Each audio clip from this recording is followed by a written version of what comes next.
A joyful atmosphere characterized Pope Francis' meeting with about 1,200 business people, young people and specialists in the economy of communion from 54 different countries. During the 25 years since Chiara Lubich founded the project, businesses of different sizes and business networks have developed, which are guided by the spirit of an economy of communion in order to end absolute poverty and social injustice. Among the first to speak before the Pope's arrival was Professor Stefano Zamagni of the University of Bologna. He emphasized the importance of Chiara Lubich's original inspiration. There followed testimonies by those who first established economy of communion businesses in Brazil, where it began, but also in Korea, Italy, and among poor indigenous populations in Argentina.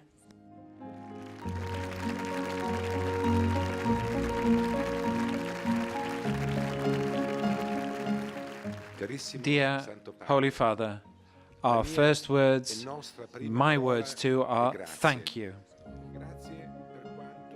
Luigino Bruni, a Focolarino and an economist, welcomed the Pope, thanking him on behalf of everyone for focusing so often on economics and economic matters in his encyclicals and in other ways.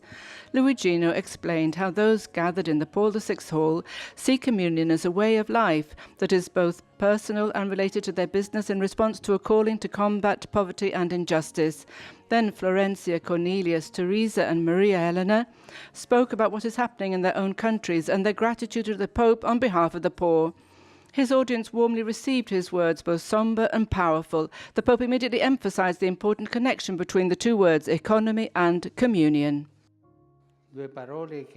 These are two words that people today keep very separate and often consider as being opposed to each other. Through your life, you show that economy and communion become better when they are alongside one another. Economics becomes better, of course, but so does communion, because a spiritual communion of hearts is even fuller when it becomes a communion of goods, skills, and profits. The Pope emphasized the importance of profit sharing to avoid money becoming an idol, and the need to build an economic system that does not limit itself to care for the victims of injustice, but creates a society in which there are no people who are marginalized or cast aside. He ended looking to the future, inviting everyone not to worry about how many people are involved, but rather about being salt and leaven in an economy of communion. Saying no to an economy that kills becomes a yes to an economy that gives life, because it shares, it includes the poor, and uses profits to create communion. I hope you will continue to be seeds, salt and light for a different economy, the economy of the kingdom, where the rich know how to share their wealth and the poor